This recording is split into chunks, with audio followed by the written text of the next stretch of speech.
Shri Gayatri tours and travels Chardham yatra complete travel plan.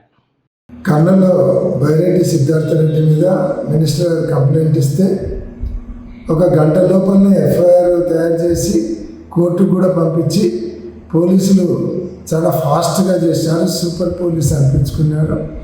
అదే ఒక దళిత యువకుడు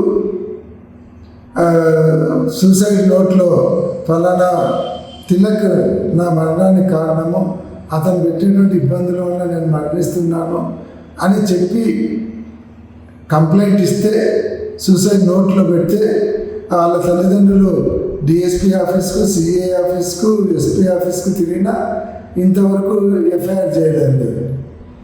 అదే ఒక మినిస్టర్ గారి కంప్లైంట్ అంత ఫాస్ట్గా పోయింది.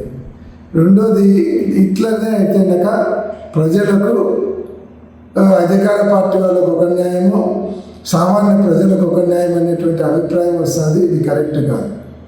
రెండవది, మంత్రి గారు కేసు పెడితే సిద్ధార్థ రెడ్డి భయపడతాడనో, లేదంటే మోహన్ రెడ్డి మీద కేసు పెడితే మోహన్ రెడ్డి మీద భయపడతాడనో, లేదంటే కార్యకర్తలు భయపడతారనో అనుకోవడం అవివేకం.